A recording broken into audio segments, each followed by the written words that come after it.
Court will call the matter of the Ranches of Rosebrook versus Anise Battle, case number 25C 1245. Good afternoon, Your Honor. David Fantera on behalf of the plaintiff. Ms. Battle, could you please state your name? My name is Denise Battle. Thank you so much, Ms. Battle. All right, today's the day and time scheduled for a hearing in this matter. This is an action to terminate the tenancy based on non-payment of rent. Yes, Your Honor. I object to these proceedings moving forward because, like I said, I do have a verified petition in emergency motion for injunction in the U.S. District Court, which is the case number 25-CV-11233. Thank you, Ms. Battle. And like I said, this court has not put on the record of their jurisdiction. There's nothing on the record, and it stands. Every notice that I've sent is unrebutted, which stands at law. And jurisdiction is a threshold issue that we shouldn't even made it this far without discussing proper jurisdiction. All right. Anything else, Ms. Battle? As of right now, no. Okay, thank you. But I object to these proceedings in jurisdiction, subject matter, and personal. All right, your objection is noted for the record. Ms. Battle, I've already ruled on jurisdiction when we were here last time. We will be proceeding today. The court does have jurisdiction. Mr. Fantera, and Ms. Battle, do either of you have? I object. The court cannot declare its own jurisdiction to respond to it. If you keep interrupting me, ma'am, you're going to get held in contempt of court, and the court does have contempt powers, so throw you in jail. I interrupted you. Okay, that's all. Your Honor, I want to point out also that Judge Vandenberg actually addressed this issue last Wednesday and said that the 14B District Court and Your Honor does have jurisdiction over this matter. So not that it needed to May I add, Your Honor? Yeah. She also said that she was not aware of the things going on, so she just went on for anything based on what he just said. She said any law nor facts, just as you don't, of why you have jurisdiction. Welcome back to another explosive episode inside America's real-life courtrooms. Today, we're diving into a heated landlord-tenant battle featuring Ms. Denise Battle, who identifies as a sovereign citizen in the Ranches of Rosebrook. This courtroom clash is about unpaid rent, but it quickly spirals into sovereign legal theories, objections to jurisdiction, and even threats of contempt. The judge, unshakable. The attorneys, frustrated. And Denise, well, she's here to challenge the system, one citation at a time. Buckle in as we break down the chaos, the claims, and the cold, hard law. Because this hearing isn't just about rent. It's about reality versus... This court has jurisdiction and we will be proceeding today. Mr. Fantera, if you, well, actually the both of you have an opportunity at this time to do any opening argument that you want to make. So, Mr. Fantera, I will start with you. Do you have an opening statement? I'll waive my opening statement, Your Honor, and just get right to the evidence. All right. With respect to service, can you please put on the proofs regarding the service in case there is an appeal? Say that again, Your Honor. Can you please put on proofs regarding service in the event that there is an appeal? Mean service of this lawsuit? Yes, on Ms. Battle. I believe that she was served by a court officer with Jimmy Moore's office, Your Honor. I think there's a proof of service in the file. And I don't know whether it was attached or whether it was personally served. But the court has that proof of service.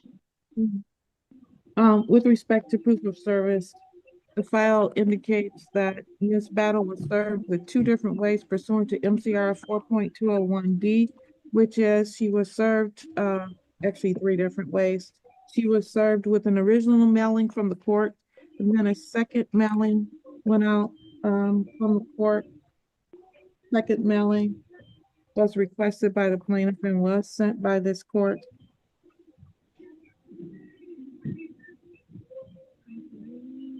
On March 28th, there was a mailing.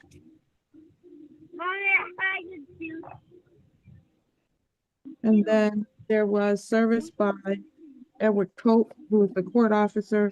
That service was effectuated through securing an attachment to the main entrance of the tenant's dwelling unit. And that was done on April 4th, 2025. And after attempts had been made on April 2nd at 12:40, and then April 3rd at 9:53, they finally did an attachment on April 4th at 4:30 p.m.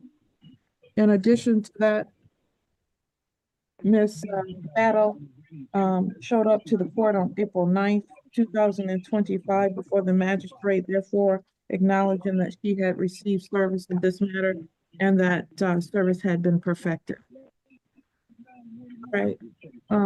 With respect to jurisdiction, we addressed that at the last court hearing. This is on Russell Court, which is within the jurisdiction of Ypsilanti Township. All right. Yeah. What request were you making, Mr. Fantier? I know the last two times that Ms. Battle has appeared, she appeared with a video, and this time she's just on her phone.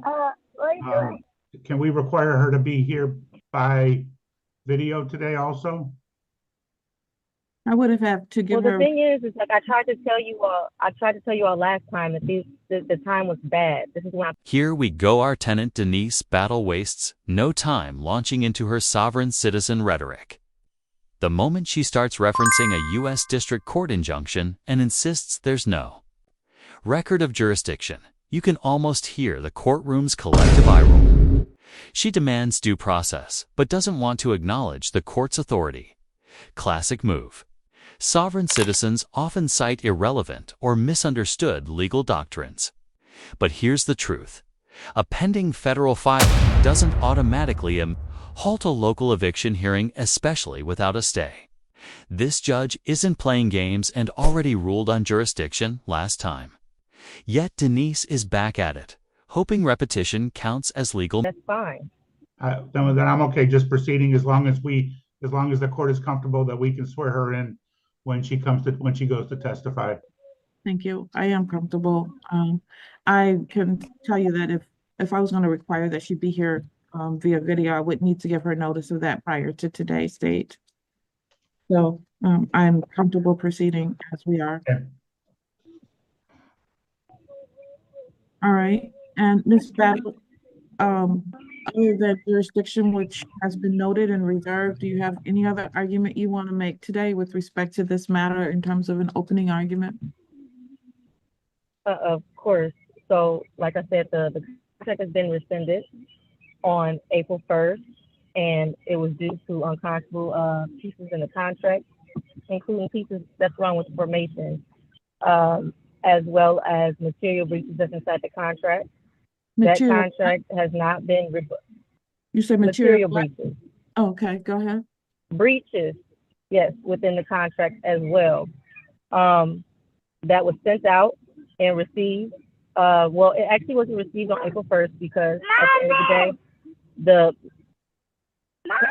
unconscionable pieces, their addresses are wrong and the owners are wrong on the contract, so it got sent back.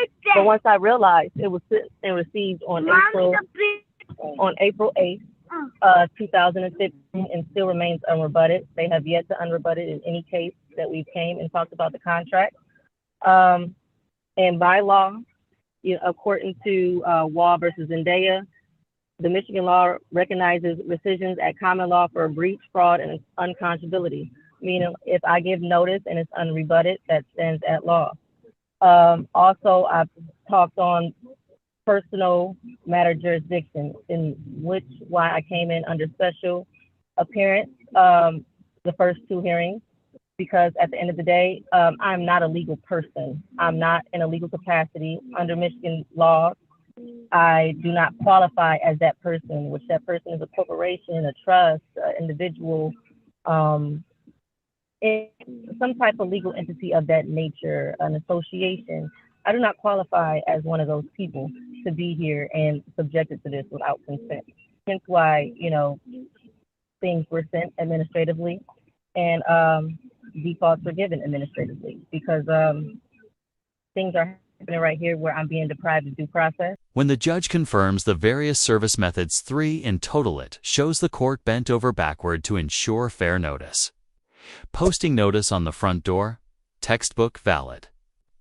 Denise's claim that she didn't receive anything doesn't hold up when court records and her own attendance confirm otherwise. Her showing up to a prior hearing is proof of service in itself. Sovereign citizen playbook often involves pretending no paperwork was served. But courts don't rely on feelings, they rely on facts, dates, and procedure. And by all standards, she was properly notified. Basically, the burden of proof only applies in criminal cases, which is false because the burden of proof applies in all civil cases where jurisdiction or contract validity challenged, and that's Taylor versus Bullam in 1992 in Michigan. You still have the burden of proof. The court cannot establish their own jurisdiction being based on a contract is rescinded. You have to have a valid contract to come into court about. So that's where your jurisdiction of the subject matter is at hand, because the contract is rescinded, not unilaterally, like he's tried to claim before. It is rescinded, meaning I gave you notice and it's unrebutted, just as if somebody came into the courtroom for an eviction, or if they did not come for the eviction, you'll give them a default, because what happens at law, your silence stands. All right, thank you, Ms. Battle. Mr. Fantera, you may proceed with your case. Plaintiff would like to call Dawn Charles as a witness. All right, Ms. Charles, please raise your right hand to be sworn. You swear or affirm that the testimony you're about to provide will be the truth, the whole truth, and nothing. I do. Thank you. You may lower your hand. You may proceed. Ms. Charles, please state your name for the record. Dawn Charles. And what is your position with the Ranches of Rosebrook? I'm the property manager. Are you familiar with the tenancy of Anise Battle? I am.